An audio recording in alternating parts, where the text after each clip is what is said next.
German tankers in World War II did not view every Sherman as an equal threat.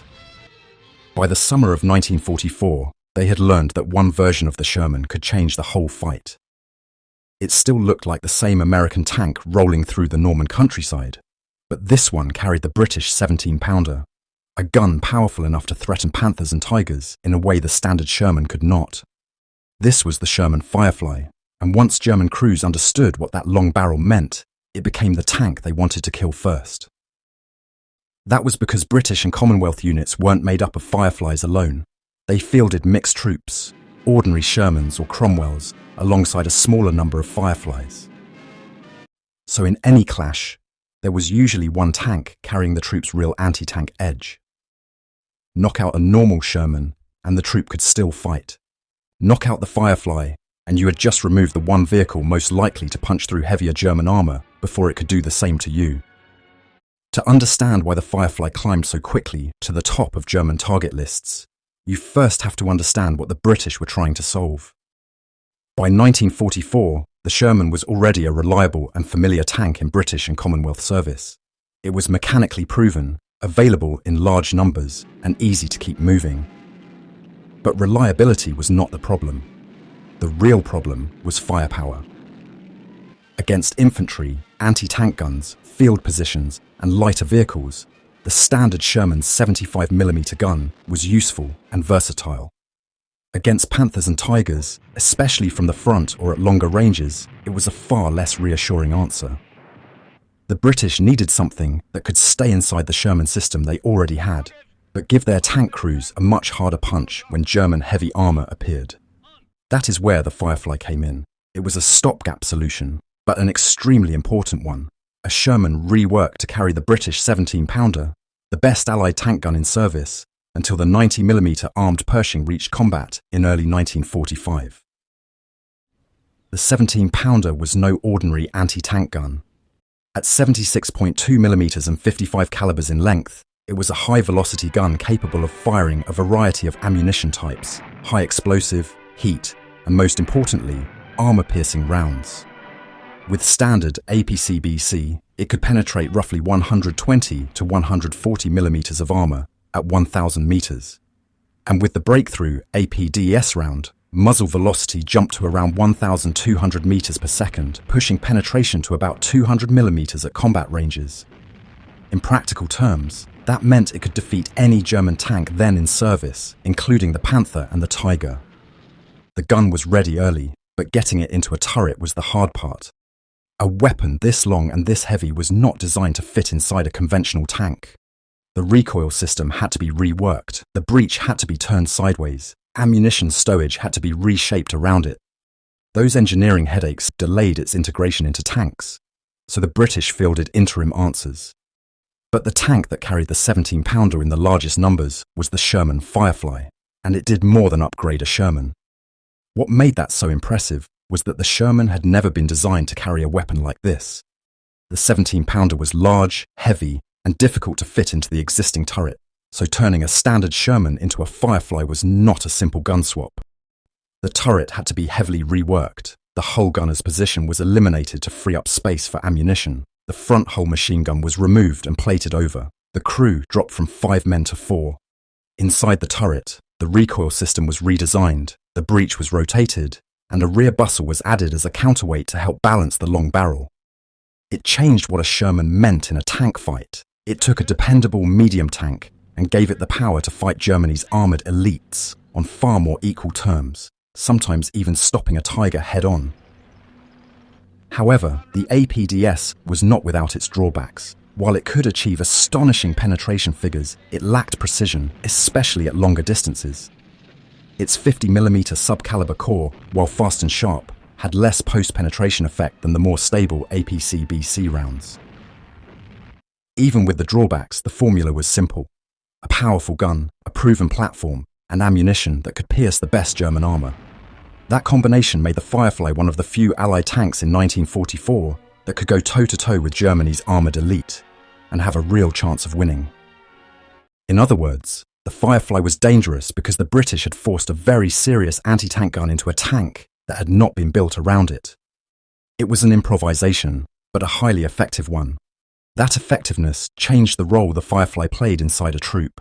A British troop was not supposed to be all Fireflies. In the early Normandy period, the normal arrangement was 3 standard 75mm Shermans and 1 Firefly. That meant the Firefly was not there to do everything. It was there to be the specialist, the one tank in the troop that could answer the heaviest German armour. And that created a simple tactical reality. If you were a German gunner and you saw a group of Shermans, most of them were dangerous in the normal way, but one of them was different. One of them had the gun most likely to kill you before you could finish the fight on your own terms. That is why the Firefly mattered so much out of proportion to its numbers. There were fewer of them, but they carried the troop's real anti-tank edge. But the Firefly was not a perfect answer. Its strengths came with real compromises. The 17-pounder had excellent anti-tank power, but early on it lacked an effective high-explosive round, which meant it was less useful than the standard 75mm Sherman against the kinds of targets tank crews faced most often: infantry, buildings, gun positions, and lightly armoured vehicles. So the Firefly was not the Sherman you wanted for every job. It was the Sherman you wanted when enemy armour appeared, and that made keeping it alive even more important. Then came the other problem. The Firefly's greatest strength was impossible to hide. The long 17-pounder barrel gave the tank its edge, but it also gave it a profile that stood out immediately. On a battlefield where crews were reading silhouettes in seconds, that gun announced exactly what the tank was. Once German crews learned to recognize it, the Firefly stopped being just another Sherman in the line. It became the obvious priority target. That is where the story becomes even more interesting, because the British had created a tank powerful enough to change the fight, but visually they had also created a target. Early in the Normandy fighting, Firefly crews did not make serious efforts to hide the gun, but as the campaign went on, it became clear that the long barrel was practically announcing which Sherman carried the 17-pounder. Once that happened, crews began adapting in the field, not by changing the tank's firepower, but by trying to disguise the very feature that made it valuable. The most common trick was simple, clever, and very revealing. Crews fitted a false muzzle brake about halfway down the barrel. It was placed so that the visible rear section looked closer to the length of a normal 75mm Sherman gun. Then the forward part of the barrel was countershaded with white paint to make it blend and reduce its visual impact at a glance. The goal was to make it just hard enough to identify in those first critical seconds, before an enemy gunner could pick it out and prioritize it. That tells you everything about the Firefly's place in the battle. Its gun gave British crews their best chance against Germany's heavier tanks, but that same gun pulled enemy attention the moment it was identified. So camouflage was not cosmetic. It was a survival measure. It was a way of keeping the most dangerous Sherman in the troop alive long enough to fire first. And there was another layer to this. The Firefly was already harder to handle than a standard Sherman in some situations. The long barrel demanded constant awareness while moving through hedgerows, villages, trees, or narrow roads. The 17-pounder's muzzle flash was so violent that crews had to blink as the gun fired, and after a shot or two, brush or undergrowth in front of the tank could even catch fire. So this was not a subtle specialist vehicle. It was a powerful, awkward, conspicuous machine that rewarded good crews, but also punished mistakes. And the Firefly earned that reputation the hard way, in combat. By the time the Normandy campaign was underway, hundreds of Fireflies had already reached 21st Army Group, and once the fighting opened, they were spread through British and Commonwealth formations across the British sector. That meant German crews kept running into the same problem again and again, a familiar group of Shermans, but with one vehicle inside it carrying the troops' hardest anti-tank punch. Fireflies were already in action in the opening Normandy battles, including the fighting around Bréville in mid-June. Then, on 7th June, near Buren and Orthy, Canadian Shermans of the Sherbrooke Fusiliers ran into the 12th SS Panzer Division in one of the first major tank clashes after D-Day.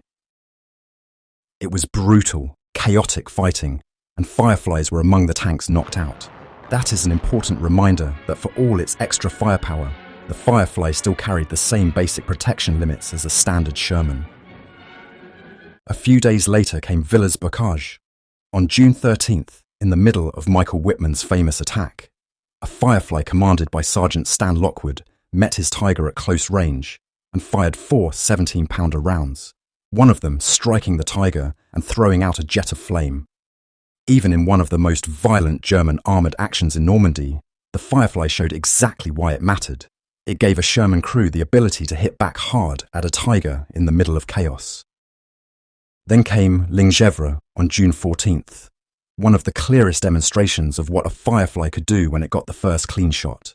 Sergeant Wilfred Harris positioned his Firefly inside the village, engaged successive Panther attacks, and by the end of the fight had destroyed 5 Panthers with 5 rounds. That is the kind of result that makes enemy target priority brutally simple. Leave a Firefly alive, and it could tear apart a counterattack in minutes. By July 18th, during Operation Goodwood, the Firefly was proving itself against even heavier opposition. Fireflies of the Coldstream Guards went up against the first combat appearance of the Tiger II, and Lieutenant Malcolm Locke was credited with being the first tank commander to destroy one in action. By that point, the Firefly was no longer just a clever conversion. It had already shown that it could threaten the heaviest German armour then appearing on the battlefield.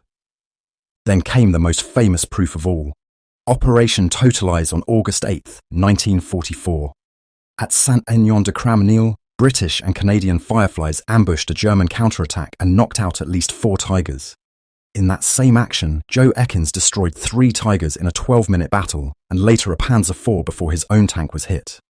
The fight is tied to the death of Michael Whitman, and whatever view you take on the exact fatal shot, the larger point is the same. Fireflies were central to smashing a heavy German armoured thrust at exactly the kind of moment when the Germans needed their Tigers to restore control. And the Fireflies' record did not stop there. One of the clearest examples is Carol, a Firefly that appears before D-Day, then near Breville, then later during Operation Totalize, where it was credited with knocking out a Tiger and a Panther on the 11th to 12th of August, before going on through Market Garden and crossing the Nijmegen Bridge on the 21st of September.